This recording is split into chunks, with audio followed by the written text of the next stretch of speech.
3. Dhairya, patience and forbearance. The necessity of patience in bhajan. It is extremely necessary for those engaged in bhajan to possess the quality of patience and forbearance, dhairya. Those who possesses this quality are known as dhira, sober.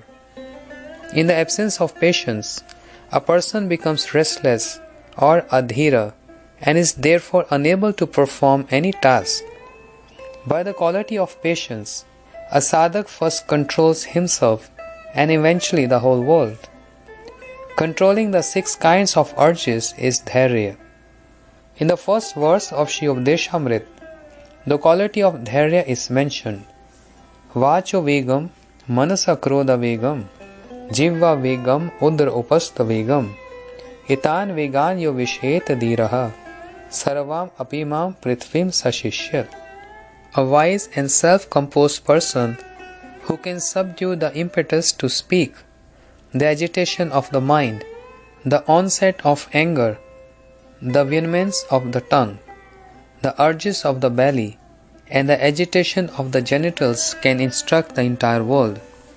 In other words, all persons may become disciples of such a self-controlled person.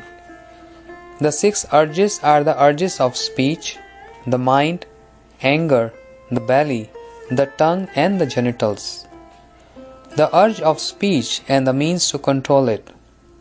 When the desire arises to speak excessively, a person becomes talkative, and when a person is incapable of controlling his speech, he speaks about others, paracharja.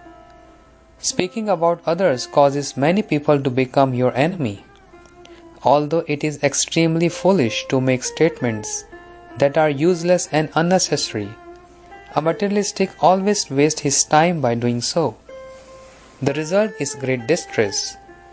To check oneself from this disturbance, one who is follower of dharma observes a vow of silence, Maun Vrata. This is why our rishis have prescribed the observance of Maun Vrata along with all other important vratas. A sincere practitioner of bhajan should not speak unnecessarily. If the need to speak unnecessarily arises, he should definitely remain silent. All talks other than Bhagavad Katha are unnecessary, but it is never unnecessary to speak about topics favorable to bhakti to Shri Hari. For this reason, devotees should speak only Hari Katha and topics favorable for Hari Katha. All other topics fall under the category of the urge to speak. One who is able to tolerate the urge to speak is dhira, sober, the urge of the mind and the means to control it. It is a duty of those who are dhira to tolerate the urge of the mind. Unless a person is habituated to controlling the urge of the mind, how can he attentively perform bhajan? Within the minds of materialistics, urges perpetually arise in the form of desires. Except for when he is sleeping, the materialistics sit on the chariot of his mind, where he busies himself in weaving various schemes. And he never stops. He is never peaceful, as even he sleeps. In the form of good and bad dreams, anxiety never leaves him. To regulate the urge of the mind, the rishis have prescribed Ashtanga Yoga and Raja Yoga. But the Supreme Lord has decreed that the mind should be engaged in tasting a higher ras, through which it will become detached from lower worldly rasas and thus become regulated. Those who have a taste for the path of bhakti can easily regulate their mind. The mind cannot remain without urges. So if we engage it in thinking about transcendental subject matters, it becomes absorbed in them. Having experienced the rus of transcendental subjects, the mind is not agitated by material subjects which are inferior. Shuddha Bhakti, not yoga, is the topmost method for controlling the mind. Many people think there is no need to regulate the mind other than Ashtanga Yoga, but this is not the case. The mind cannot be regulated through yoga as easily as it can through bhakti. Patanjali Muni also had accepted like Ashtanga Yoga, meditation on Ishwar, or Bhakti Yoga is a method to regulate the mind. The meditation on the Supreme Lord propounded by Patanjali is not pure devotion, Shuddha Bhakti, but rather devotion performed with selfish intent, Kamya Bhakti. Bhakti performed for the sole purpose of regulating the mind is certainly not the purest form of bhakti or completely devoid of desires other than to serve Shri Krishna, Anya Vilashata Shunya. That perpetual endeavor for the sake of Shri Krishna, Krishna Nushilan, performed exclusively out of loving affection for him, Anukul Purvak, is alone Shuddha Bhakti. Therefore, when Shuddha Bhakti is performed, joyfulness awakens in the consciousness of its own accord. Srimad Bhagavatam 7.1.32 states, Tasmat kenapi upayena mana Krishna niveshayat. One should therefore fix the mind on Krishna by any means. By following this instruction and absorbing the mind in the lotus feet of Shri Krishna, the mind very easily becomes regulated and does not wander to other objects. In this way, through pure Krishna Bhakti, the urges of the sadhaka's mind are regulated.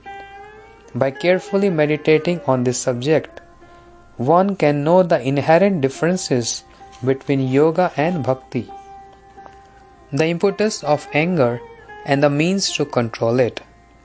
It is mandatory for those who are thirsty for bhakti to control the impetus of anger. Anger arises when material lust is unfulfilled, and it can gradually lead one to ruination. It is said in Sri Chaitanya Charitamrita, Madhya Leela 19.149, Krishna Bhakta Nishkam Ataiv Shant. The devotees of Krishna are without material desires and are therefore peaceful. The hearts of those who relish Shuddha Bhakti do not contain any lust, kam, which is of no value. Due to the absence of lust, there is not the slightest possibility of anger arising within their mind. One cannot control anger if one's bhakti is performed with selfish intent, kamya bhakti, nor can one control it by mere intelligence. If one does control it by the intelligence, such control is not permanent, but temporary. Within no time, one's attachment to sense objects defeats the intelligence and again allow anger a place in its kingdom. In Srimad Bhagavatam 11.23, the story of a renounced mendicant, Tidandi Bhikshuk, has been given.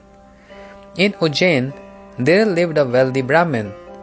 He was very greedy, miserly and short-tempered. Due to his bad behavior and miserly nature, his entire family became his enemy. Eventually, everything took a turn for the worse, and whatever he had was destroyed. Because of this, an ardent desire to renounce the world was aroused within his mind. Accepting the religious duties, dharma, of a Tidandi Bhikshuk, he began practicing Bhakti Yoga. Within some days, by the influence of Bhakti Yoga, he became capable of controlling his anger. Tam vai parvayasayam bhikshum avduta mansajana drishtva parabhavan bhadram bhaibi paribhutibi kechit trivenum jagrehe ke patram kamandalum pitham chaika akshram sutram cha kantam chirani kechan pradaya cha punastani darshitan dhyadrumune anam cha bhaksham sampanam bhunjanasya saritate mutryanti cha papishtah sthivanti asya cha murdhani shipanti ekha avajanta esha dharma dhwaja shadha sheena vitta imam vrithim agrahit swajanojitah evam sa bhaktinam dukham devakam dahikyam chayat भोक्तव्यम आत्मनो दिष्टम प्राप्तवाम अबुद्धयेत. Srimad Bhagavatam 11.23.33, 35, 37, 40. After untying the knot of I and mine in his heart, that Brahmin from Ujjain became a peaceful bhikshuk, mendicant. He was elderly and unclean, and at the mere sight of him, wicked people troubled him, and they insulted and criticized him in many ways. Some would seize his tridanda, the staff of a mendicant, and some would knock his begging bowl from his hand. Some would snatch away his water pot and asan, and some would run away with his mala, chanting beads, and ragadi, chadar, shawl. Some would even scatter his undergarments and cloths here and there. Then they would show him these things, and then tease him by again snatching them back. When that ascetic would bell alms, and then sit on the bank of the river to eat, sinful people would sometimes pass urine on his head and spit on him. Some would criticize him by taunting, "Just see, now this wicked person is making a show of spirituality. He makes begging his occupation simply because he lost all his wealth and his family rejected him." But even after being insulted in this manner, he would quietly tolerate everything. Sometimes he had to tolerate bodily miseries like high fever. Sometimes he would have to tolerate miseries from higher forces of nature like heat and cold. And sometimes wicked people would insult him and cause him misery. But these would cause no disturbance to the mind of mendicant. These are the fruits of my karma, and I have to bear them. The moral of the story about the renunciate mendicant is to accepted by householders and renunciants alike.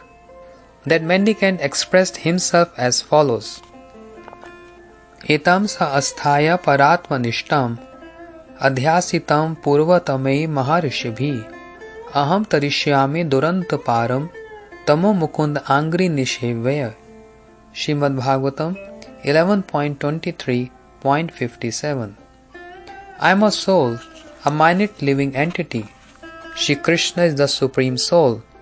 Being attached to this material world, a living entity who is averse to Krishna suffered from miseries caused by other living entities, the body and mind, and natural disasters such as excessive heat or cold.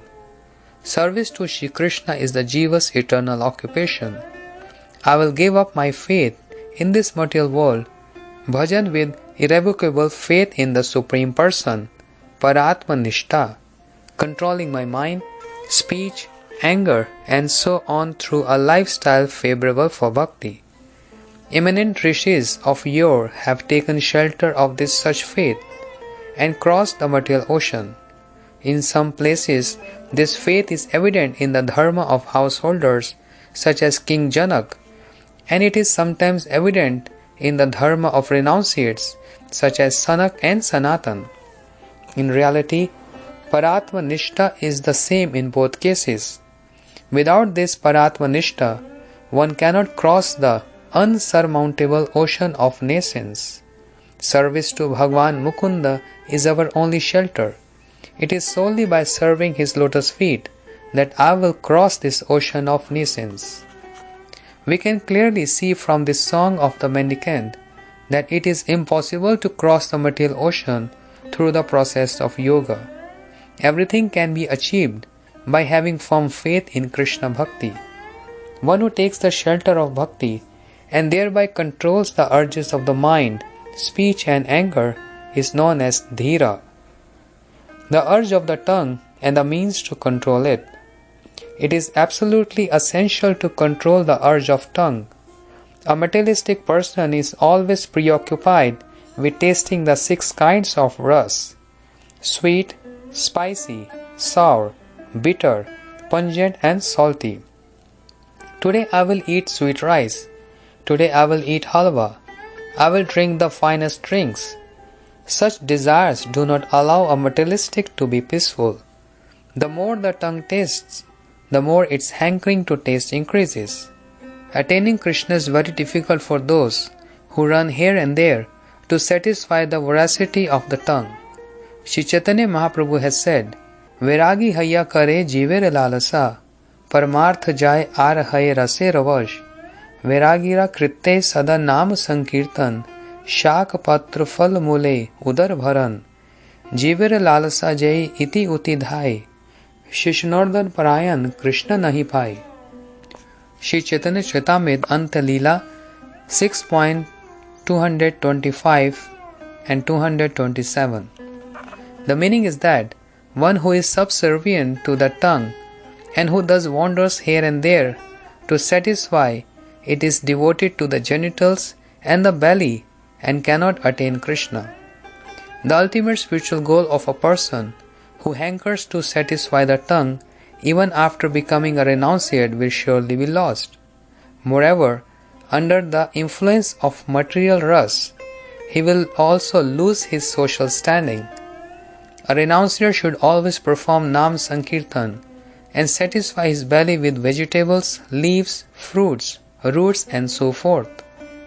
A person should fill his belly with whatever foods are easily available. By offering to Shri Krishna foods in the modes of goodness and then honoring them as prasad, the hankering of the tongue is eradicated and service to Krishna is cultivated. If palatable prasad becomes easily available without any arduous endeavor, then the tongue's greed will not increase but gradually become controlled. The urge of the belly and the means to control it. The urge of the belly is a big disturbance.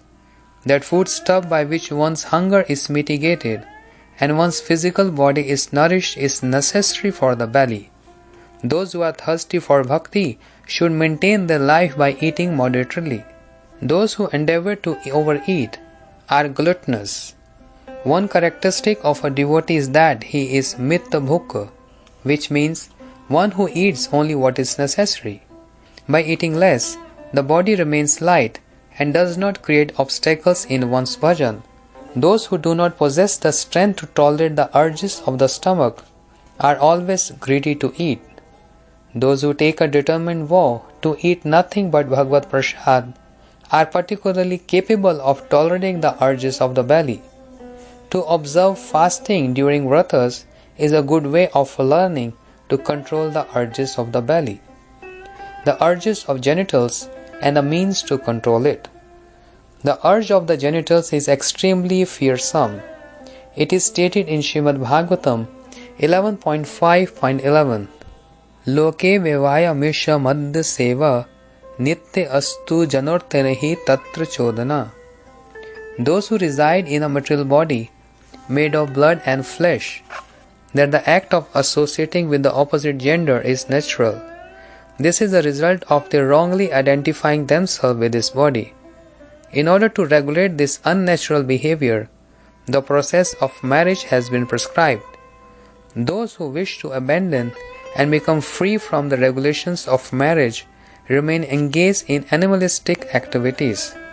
For those who have overcome this unnatural propensity by associating with saintly persons, and on the strength of their bhajan, and who have thus attained a taste for spiritual topics, association with opposite gender is extremely base. Persons who are completely afflicted with the disease of enjoying sense objects and filled with attachment to material enjoyment can never tolerate the urge of the genitals. As a result, they are always engaged in illicit activities. In this regard, there are two kinds of sadhak bhaktas. Those who have transcendental affection, rati for Bhagwan, have been purified by the strength of their association with sadhus. They completely give up the association of women and engage in bhajan. Such people are known as Grah Tyagi Vaishnavas, devotees who have renounced their homes. The other type consists of those whose propensity for associating with women has not yet been removed.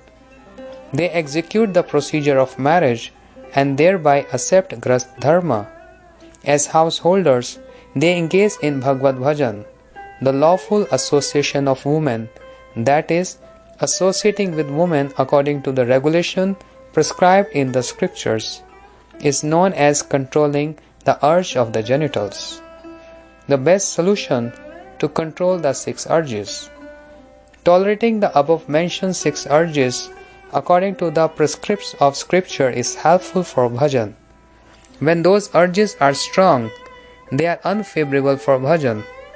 To subdue the above-mentioned 6 urges is called dhairya or forbearance.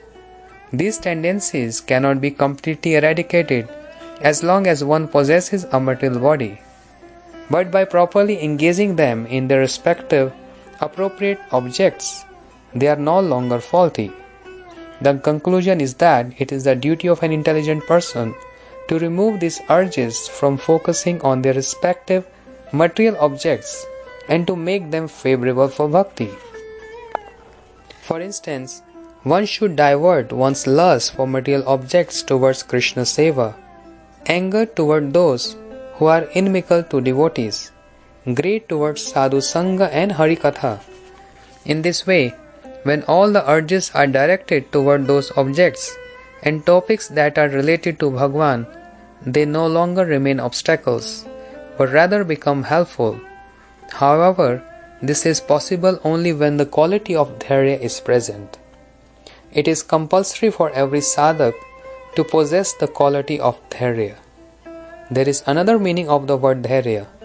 Those who are engaged in a sadhan, means practice, desire to attain some result. Karmis hope to attain heavenly happiness by observing the rituals mentioned in Karma Kanda. Jnanis hope to attain mukti by observing the injunctions of Jnana Kanda. And devotees hope to please Krishna through bhakti sadhan. There are some sadhakas who, due to the time it takes to obtain the results of their sadhan, eventually become impatient and deviate from the path leading to their ultimate goal. Therefore, only when a practicing devotee adopts dhairya or patience does he attain his desired goal.